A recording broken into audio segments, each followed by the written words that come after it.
Kishuk and Anashik Tindao. And that is in English, thank you, Great Spirit, thank you from whose thoughts we arose for giving us today the earth, the sun, the moon, and thunder. It's a prayer for creation.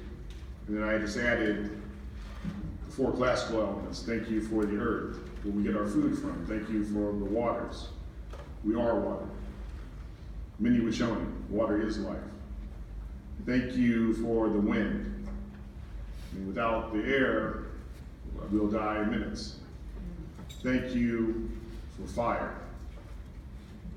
Now, fire is interesting. Fire, in many respects, represents technology. I would hope the academics don't fade. I would say that actually, if there's one thing that distinguishes us as human beings, it's fire. I don't think there's any other being that creates fire.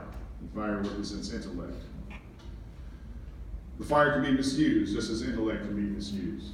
So I'm not anti-technology, but I am for appropriate technology and recognizing that just like fire, if we misuse it, it can destroy us. So indigenous prayer. I mean, we don't traditionally pray for something. What I learned from the Mohawks in their language, Kanakahaga, is I was at a prayer at our Split Rock Sweetwater camp that was started in solidarity. There's a man who gave a very long oration in the Mohawk Kanakahaga language in which he basically named many elements, many beings of creation, giving them thanks. And really what that does is brings us to awareness of what we truly need, what is truly valuable. I happen to be in the country of Guyana and worked on one of the, considered to be one of the 100 most important environmental cases of the 20th century. I feel like I'm getting old now. It was a gold mine disaster in Guyana, South America. And the chant that we came up with, these chants are very important, is water is more valuable than gold. Water is more valuable than gold. And that really kind of sums up the contradictions in our society today. If you go to Wall Street and say that, they probably laugh in your face. What do you mean water is more valuable than gold? What's the trading net? But any kind of reflection on that really makes you realize what is valuable in our society. And so we give thanks, and the thanks in the Muncie language is anushi, thanks. And if you look up the etymology, the history of the word thanks, you'll see that it comes from the Indo-European root word that has in common with the word think. And I think it meant back then to think and to feel. So really what the indigenous prayers talk about is an awareness of what is really necessary for our lives and for our well-being.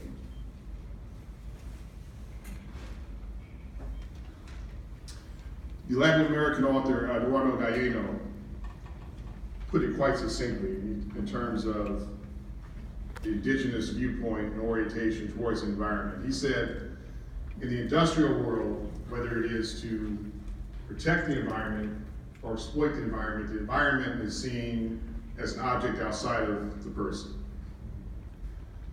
Indigenous people don't recognize that kind of separation. Indigenous people see themselves as reflected in the environment, and the environment is reflected in them. And you begin to see convergence, I believe, with science on this point, modern industrial science. I mean, all of us today, I don't mean to scare you, but we all have a body, what I think they call a body burden. I'm sure some professors will be able to explain that in more depth.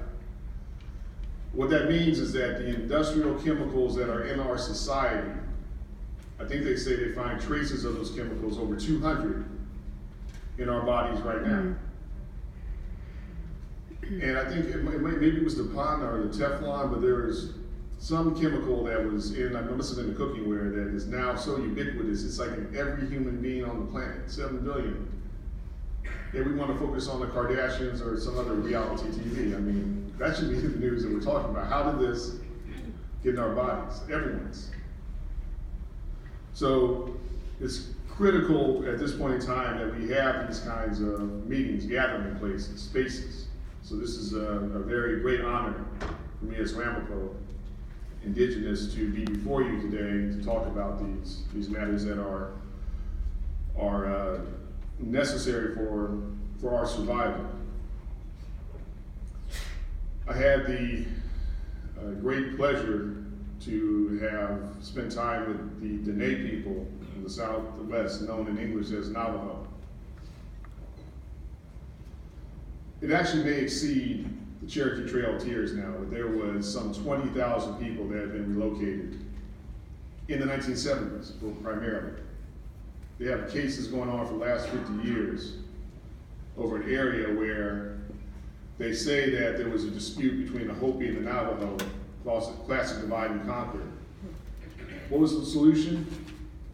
What we now call ethnic cleansing. They say you had to remove these Navajo, 20,000, and 100 Hopi from areas to Navajo. And guess what? Just coincidentally, it happens to be the site of the largest, or one of the largest, not the largest, open pit coal mine in the world. By coincidence.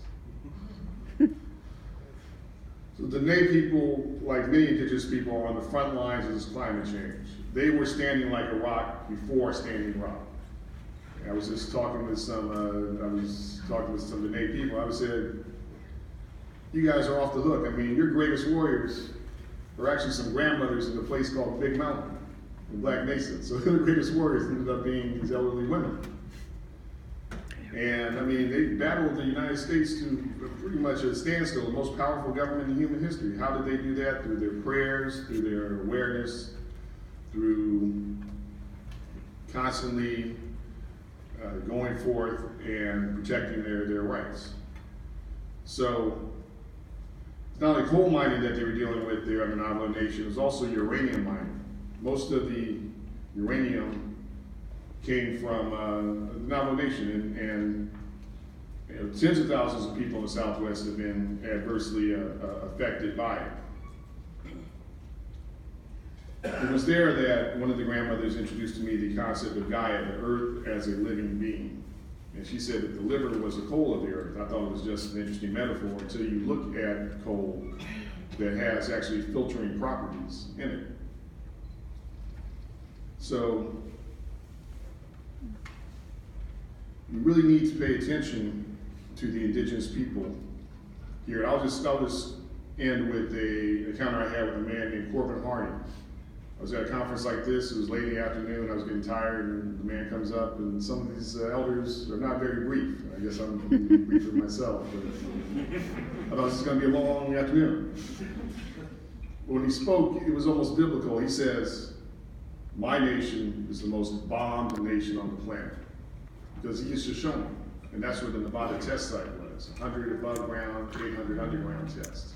He said, look, you know, Shoshone are there, there's other beings there, trees are there, even the rocks have a certain integrity that needs to be respected. Completely changed my view of nuclear bombs and warfare. I mean, it's really a suicide when we set off these bombs, whether it's Korea, whether it's here. And that gives you a different perspective on nuclear power. I'm sorry, let me just finish with this one situation. Does anyone know that about the nuclear accident that happened in a storage facility? I think they call it waste storage unit, or in New Mexico. These barrels bursted. They couldn't figure out what it was, and it was kitty litter. It was kitty litter. And what had happened was, kitty litter was actually part of the stabilizing formula. Someone substituted organic kitty litter for inorganic kitty litter and did the exact opposite it was supposed to do, cause a chain reaction, blew up all these canisters that were supposed to be, we didn't even make it 10 years into the 10,000 year project. So we got a lot of work to do in terms of going forward. We're going to need our lawyers, we're going to need our scientists, we're going to need everyone in terms of addressing the climate change and addressing the real threats to our health. It's not people taking crack cocaine for a third offense. I mean, it's really the poisoning of our air and water. I mean, 200,000 people die in the United States every year of air pollution. It's 1 million people in China. It's 40,000 in France. These are the real criminals or crimes that we need to address. So thank you for letting me go over my allotted time. Anishi from the people around here.